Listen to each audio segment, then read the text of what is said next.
Hello friends, it's September 17th. It's International Gnome Day. You know who needs to be congratulated?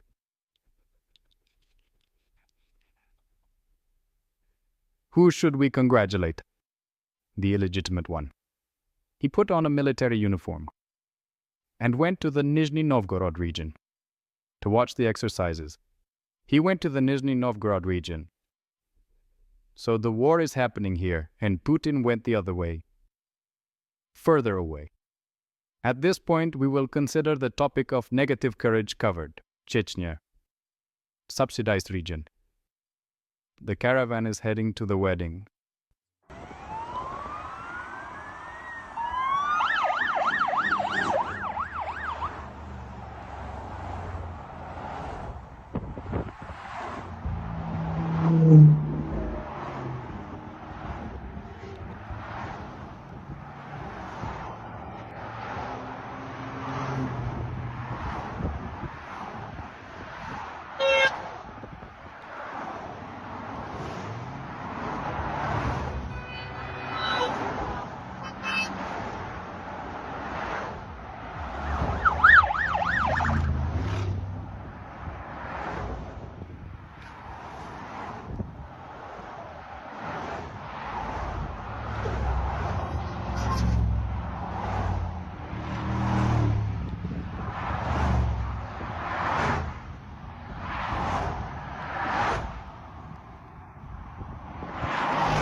Liberator. He boasts that he didn't have to buy porridge and body armor because he took them off his 200th comrade. Here I come. I got myself some armor. So normal. I got myself a helmet. Like this. I got myself a helmet. Hell if I know. Whose it is, of course. But it belonged to our guys. Looks like they dropped it. Maybe a 200, maybe a 30. God bless those guys. Whose stuff is this? Getting younger. They'll even take boots off the 200ths. In the world ranking of innovation implementation, Putin's Russia. It ended up behind all the BRICS countries. And even behind Serbia and Vietnam. A clear example is Volgograd. Unparalleled. Repair of a grass stop in the village of Angaskaya. Where does this Serbia stand? So, where exactly does Vietnam come from? Occupied Makeyevka. The occupiers are offering to sell apartments. After the fires, and without water. Here in Makeyevka. Right now for 1,100,000 rubles. You can buy it. A one-room apartment, 24 square meters, with a beautiful view of the park. On the 5th floor. Here, as you can see, the building was constructed from panels. The wiring has already been neatly installed between the panels. The windows have been replaced with plastic, and there's an open-type balcony. It's open style, where you can have a cup of hot chocolate, wrapped up in a blanket. You make yourself some hot chocolate. Wrap yourself in a blanket, and howl. Out of despair. How cozy. Part of the apartment was affected by the fire. We have water on a schedule, once every 3 days in the kitchen, as you can imagine. There's not much space, but it's very cozy.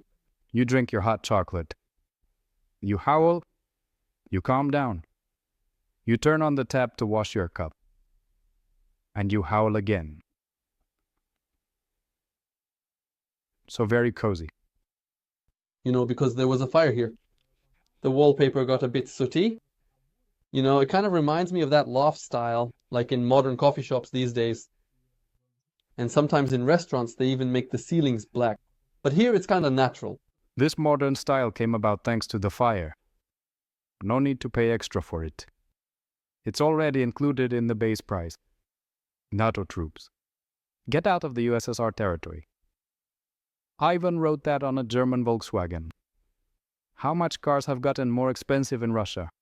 During the war, 150,000, 1,240,000, 760,000, 2,400,000, 1,750,000, 4,300,000, 1,380,000, 3,850,000, 820,000, 1,860,000. To the widow of the fallen liberator, who was left with 10 children. Instead of money, they offered her a tour. Natalia Kuzmina from the village of Staraya Kosmodemyanovskaya in the Tambov region. The local newspaper reports that she was really counting on the payments. But she didn't even receive funeral benefits. They don't abandon their own. To their own, they offered a tour. Every deed has its own particular smell. The dictator smells of fear and anger. The riot police uniform smells of sadism, the ranks of generals, of sheer idiocy. The state committee reeks of misfortune. Like the hole in a bagel, the entire state budget, sports under a dictatorship smell like a loser. The prosecutor's office reeks of scum. The Ministry of Health smells of unsanitary conditions, and the church with its priests of plain sodomy. The factories smell of impending bankruptcy. The ministers reek of moral deformity. The prison smells of torture and sentences. The press secretary of a lack of intelligence. The Council of Deputies reeks of stupidity. The Delegates' Congress just stinks. The army smells of a beastly snarl, cowardice and meanness. That's the scent of the Council of Ministers. The Electoral Commission reeks terribly of vileness. Every executive committee gives off a whiff of stupidity. TV propaganda smells of mold. Rot and decay waft from the screen. The highest officials reek of gluttony. The Social Security Office has its own smell of petty, cowardly snitching. The regime stinks of a swift, loud fall. And the dictatorship of an imminent overthrow. No matter how much they wash themselves, it's all in vain. The stench of dictatorship is unbearable, my friends. I woke up. But it hasn't died yet. Another bad day. Free Odessa. Empty trees. Live better than the residents of the Donetsk Republic. In this monotone, a Russian. Odessa, September 16th. It's clear that the bushes in this particular spot are living much better than Occupied Donetsk. A holiday. A barrel of water has arrived. We have to stop them now. Why did you leave? Really? They just said there was a lot of water. Where did it go? Come on, what about us? At least a little bit. Yeah, brother. How is it possible that you have already run out of it so quickly? What do you mean it's already been 10 days? They said there would be enough for everyone. Where's the water? We've been waiting all day. All day. 10 days without water. We've been sitting here for 10 days already. Well, Miltra and I are sitting here, waiting for water. You show up, and you tell us to go to hell. So in the end, we didn't understand anything.